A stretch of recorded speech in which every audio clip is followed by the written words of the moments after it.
தமிழ்நாடு அரசு கூட்டுறவு வங்கிகளில் கடன் பெற்ற சிறு மற்றும் குறு விவசாயிகளுக்காக புதிய பயிர்க்கடன் தள்ளுபடி திட்டத்தை அறிவித்துள்ளது. இந்த திட்டம் கடன் தொகை மற்றும் விவசாயிகளின் வகையை பொறுத்து தள்ளுபடி அளவை நிர்ணயித்துள்ளது தமிழக அரசு. தமிழ்நாட்டில் விவசாயிகளை நிதிச்சுமையிலிருந்து காக்கும் நோக்கில் மாநில அரசு புதிய பயிர்க்கடன் தள்ளுபடி திட்டத்தை அறிவித்துள்ளது.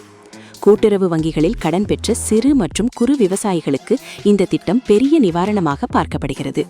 குறிப்பாக கடந்த சில ஆண்டுகளாக மழை பாதிப்பு, விளைச்சல் இழப்பு, உர விலை உயர்வு போன்ற காரணங்களால் சிரமத்தில் இருந்த விவசாயிகளுக்கு இந்த அறிவிப்பு ஓரளவு நம்பிக்கையை ஏற்படுத்தியுள்ளது.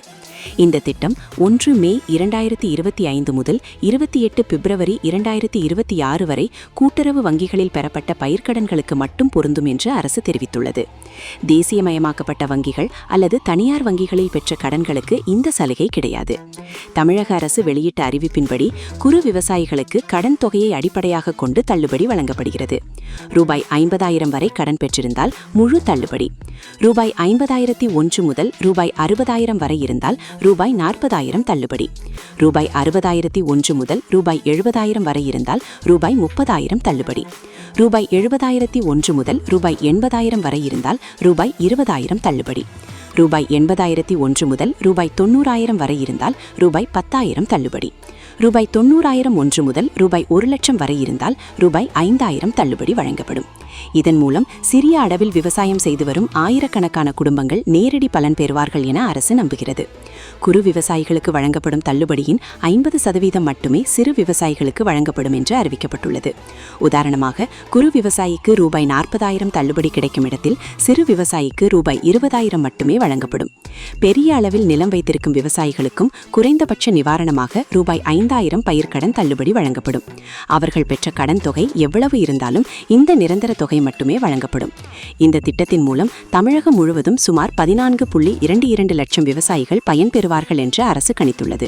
இதற்காக மாநில அரசுக்கு ரூபாய் 2,044 கோடிக்கும் அதிகமான செலவு ஏற்படும் என தெரிவிக்கப்பட்டுள்ளது.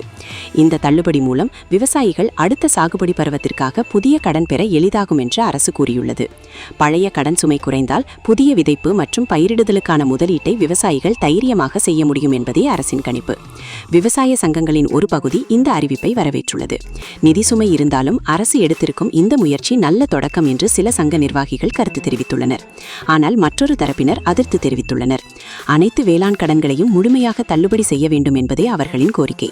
குறிப்பாக கூட்டுறவு வங்கிகளில் மட்டும் சலுகை வழங்கப்பட்டிருப்பது சமநிலையற்ற முடிவு என சிலர் விமர்சித்துள்ளனர்.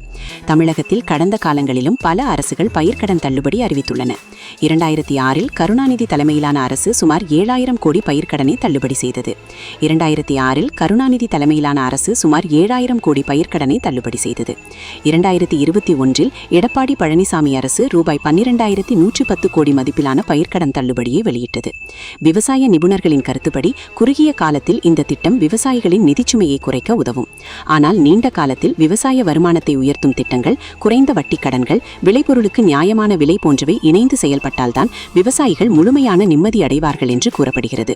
தமிழக அரசின் இந்த புதிய பயிர்க்கடன் தள்ளுபடி திட்டம் விவசாயிகளுக்கு ஓரளவு நிவாரணத்தை வழங்கினாலும் எதிர்காலத்தில் இன்னும் விரிவான சலுகைகள் அறிவிக்கப்படுமா என்ற எதிர்பார்ப்பு கிராமப்புறங்களில் தொடர்ந்து நிலவுகிறது.